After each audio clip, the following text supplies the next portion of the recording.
Good morning, all of you. I am Aniruddha Pateria, Assistant Professor, Takshashila College, Bhopal, and welcome to my YouTube channel, Takshashila College Online Classes. I hope आप लोगों को इससे पहले वाले lecture अच्छे से समझ आए होंगे और यदि किसी प्रकार का डाउट हो तो आप कमेंट कर सकते हैं, जिसका निश्चित तौर पर इससे आने वाले लेक्चर में समाधान कर दिया जाएगा। और आप लोगों से रिक्वेस्ट है कि आज का लेक्चर देखने से पहले इससे पहले वाला लेक्चर ज़रूर देखें, जिसकी लिंक मैं डिस्क्रिप्शन बॉक्स में दे दूंगा। चलिए स्टार्ट करते हैं आज का टॉपिक। तो आज का टॉपिक है किसी भी मैट्रिक्स की कॉलम रैंक फाइंड करना या स्तंभ जाति ज्ञात करना। ठीक है, इससे पहले वाले लेक्चर में हमने किसी भी मैट्रिक्स की रो रैंक फाइंड करना सीखी या पंक्ति जाति ज्ञात करना सीखी, और इससे पहले वाले लेक्चर में अपन लोगों ने किसी भी मैट्रिक्स की ओवरऑल रैंक फाइंड करना सीखी थी। तो इसमें आप लोगों को बस इतना याद रखना कि जब भी किसी मैट्रिक्स की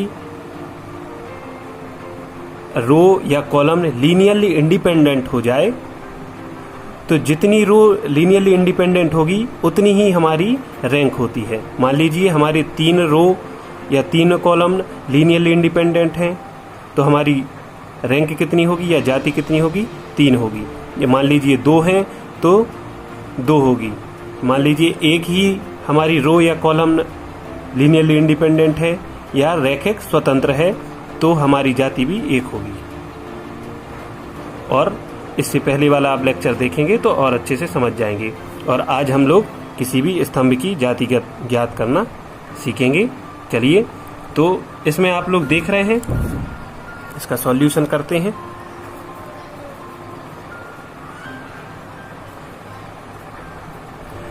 इसमें कॉलम में कितने हैं? 1 2 3 4। लेट C1 कितने हैं? 1 0 0 0। C2 क्या है? 0 1 0 0। एंड कॉलम नंबर 3 क्या है? 2 5 0 0। ठीक। एंड C4 क्या है? C4 4 0 1 0। क्लियर है? तो इसमें आप लोग, हमने जब रो फाइंड करना सीखी थी तो उसमें क्या करते थे, जो रिलेशन रहता था K1 C1 K1 R1 K2 R2 K3 R3 is equal to 0 0। तो वहाँ पे क्या होता था कि K1 K2 K3 की वैल्यू 0 आ जाती थी, तो हम बोलते थे कि लीनियरली इंडिपेंडेंट है वो R1 R2 R3। पर यहाँ पे क्या है कि हमको देखते ही पता चल रहा है कि मान लीजिए इस टाइप के जब भी एलिमेंट हो 1 0 0 0 0 1 0 0, तो इसमें हमको चेंजेस करना बड़ा ही आसान होता है। और हम C3 देख रहे हैं कि यहाँ पे 2 5 है। देखिए, तो यहाँ भी 1 है, यहाँ 1 है, यहाँ 0 यहाँ 0। तो हम इस C3 टाइप का इन दोनों को बना सकते हैं। यहाँ पे मान लीजिए C3 में जैसे हमने 2 का मल्टीप्लाई कर दिया तो यहाँ 2 आ जाएगा, और C2 में हमने 5 का मल्टीप्लाई कर दिया तो यहाँ 5 आ जाएगा। पर क्या इन C1 और C2 को हम C4 जैसा कर सकते हैं? नहीं कर सकते हैं, क्योंकि यहाँ 4 है, यहाँ 1 है, यहाँ तो 0 0 है, तो इनमें कुछ नहीं कर सकते। पर इन C1 को C2 को C3 जैसे एलिमेंट इसमें हम ला सकते हैं। यहाँ 2 आ सकता है, यहाँ 5 आ सकता है। जब भी इस टाइप की कंडीशन आ जाए कि कोई ऐसा कॉलम जो अन्य कॉलम या अनदर कॉलम के जैसे एलिमेंट उसमें दिख जाएं। देखिए यहाँ पे अगर 2 का कर दे तो इस 2 जैसा एलिमेंट इधर दिखेगा, बाकी का कुछ हमें मतलब नहीं। और C2 में हम 5 का करेंगे तो 5 जैसा एलिमेंट इस पर दिख रहा। मतलब हम ये कह सकते हैं कि ये C3 पूरा का पूरा C1 और C2 पर डिपेंडेंट है। तो जब C3 ऑलरेडी इन पर डिपेंडेंट है तो फिर जो इसका जो C1 ये C3 है वो लीनियरली इंडिपेंडेंट होगा ही नहीं, क्योंकि ये तो डिपेंडेंट है, क्योंकि इसका एक एलिमेंट इधर दिख रहा है, एक एलिमेंट इधर दिख रहा है। पर क्या C4 का ऐसा कर सकते हैं? करिए। अच्छा, यहाँ पे 4 कर देंगे तो 4 आ जाएगा, ठीक है। पर C2 में ऐसा बना सकती क्या? यहाँ पे आप इस जैसा कुछ एलिमेंट बना सकती क्या? यहाँ तो 0 है, यहाँ 1 है, यहाँ 0 है, नहीं हो सकता ना। पर C3 में जो एलिमेंट है 2 5, इसमें कर सकते हैं। 2 का एलिमेंट 2 का मल्टीप्लाई करेंगे तो 2 आ जाएगा, इसमें 5 का करेंगे तो 2 5 2 5 2 5, मतलब जो R1 R2 है वहाँ के एलिमेंट इसमें दिख रहे हैं। R1 में 2 दिख रहा है और R2 में 5 दिख रहा है।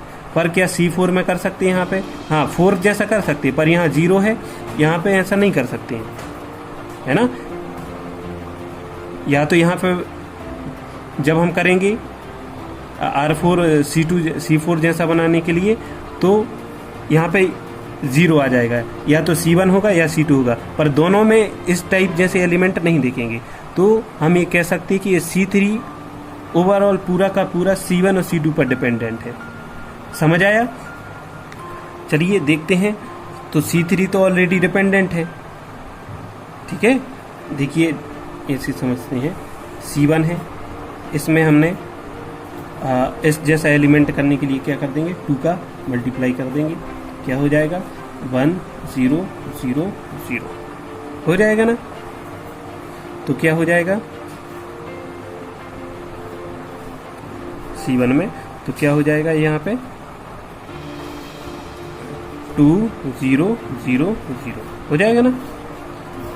तो फर्स्ट रो में 2 है तो यहाँ भी 2 है। अब ऐसे ही हम लोग C2 में करते हैं, C2 में करते हैं तो क्या हो जाएगा 5, क्या हो जाएगा 0 1 0 0। तो यहाँ तो ये क्या बन जाएगा 0 5 0 0, ठीक है। तो देखिए फर्स्ट एलिमेंट 2 है, यहाँ भी 2 है, सेकंड एलिमेंट 5 है, यहाँ पर रो नंबर 2 है तो यहाँ भी 2 है। क्या हम C1 और C2 को इस C4 जैसा कर सकते हैं कि फर्स्ट एलिमेंट 4 आए यहाँ पे और सेकंड एलिमेंट 0 आए? नहीं हो सकता। पर हाँ C3 जैसा हो सकता है। जब भी इस टाइप की कंडीशन आए तो हम क्या बोलेंगे, जो दिया गया जो ये कॉलम है इस जैसे एलिमेंट को जब हम दूसरे वाले कॉलम जैसे कर सकते हैं तो हम बोलेंगे ये C3 इन C1 और C2 पर डिपेंडेंट है। क्यों? क्योंकि इनके एलिमेंट इसमें आ सकते हैं, ठीक है। ओके, समझ आया? अच्छा चलिए, अब हम C3 तो इंडिपेंडेंट है, अब हम बोल सकते हैं कि C3 इज लीनियरली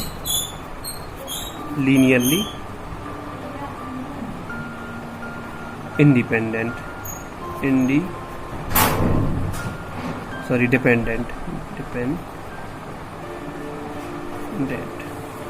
ओके, अब हम C3 तो हो गया डिपेंडेंट। अब हम C1 C2 और C4 को भी चेक करेंगे, क्या ये लीनियरली इंडिपेंडेंट है या ओनली डिपेंडेंट है।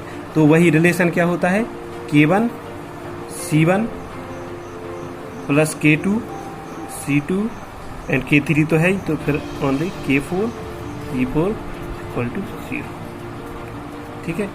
तो इनका परिवर्त निकाल सकते हैं, किसी भी स्तंभ को हम पंक्ति में बदल सकते हैं या पंक्ति को स्तंभ में, या कॉलम को रो में बदल सकते हैं या रो को कॉलम में। इसको बोलते हैं हम किसी भी मैट्रिक्स का ट्रांसपोज करना, ठीक है। तो इनको हम रो में चेंज कर सकते हैं, ठीक है। तो क्या हो जाएगा K1 और ये वाले आ जाएंगे अब C1 की जगह, ठीक है। तो क्या हो जाएगा 2 0 0 0 एंड K2 क्या आ जाएगा, K2 आ जाएगा 0 5 0 0 एंड K3 क्या आएगा, K3 आ जाएगा हमारा, सॉरी K4 क्या आएगा 4 0 1 0 एंड नल मैट्रिक्स क्या होगा 0 0 0, ठीक है।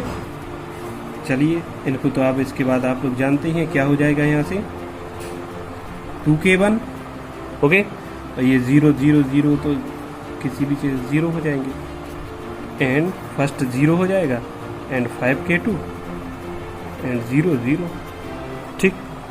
एंड थर्ड क्या हो जाएगा 4K4 and 0 and K4 and 0 is equal to 0 0 0 0, ठीक है, इनको हम लोग मैट्रिक्स को ऐड कर देते हैं।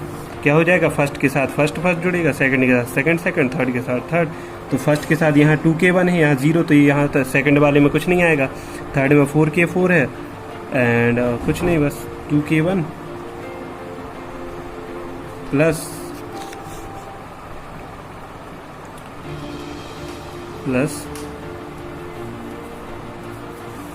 2k1 plus 4k4 equal to 0। ठीक है, एंड सेकंड यहाँ पे क्या है, 5k2 0 एंड कुछ भी नहीं, तो ये क्या आ जाएगा 5k2 इक्वल टू 0। तो यहाँ से हम लोग k2 की वैल्यू कितनी आ गई, 0। मतलब जब k2 की वैल्यू 0 आ गई तो क्या बोल सकते हैं कि C2 जो है लीनियरली इंडिपेंडेंट है। ओके, सिमिलरली ऐसे थर्ड करेंगे तो थर्ड में यहाँ 0 है, यहाँ 0 है, यहाँ already k4 is equal to 0 आ गया। ओके, तो जब हमारे पास k2 0 आ गया, k4 0 आ गया, तो k4 के जब 0 आ गया तो C4 भी लीनियरली इंडिपेंडेंट होगा। और जब हम k4 की वैल्यू यहाँ रखेंगे तो यहाँ से k1 इज इक्वल टू भी 0 आ जाएगा। तो जब k1 इज इक्वल टू 0 आ गया तो C1 भी लीनियरली इंडिपेंडेंट होगा। ठीक है, okay, then it is evident that the maximum number of linearly independent column vectors in A is 3 and column vector C1, C2, C4. That's by column rank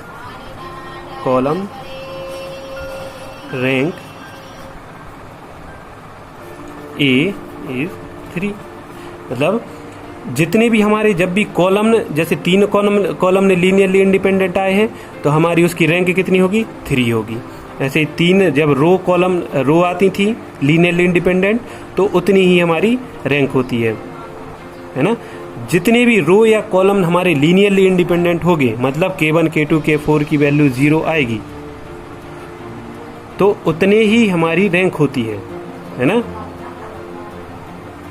I hope आप लोगों को यह lecture अच्छे से समझ आया होगा।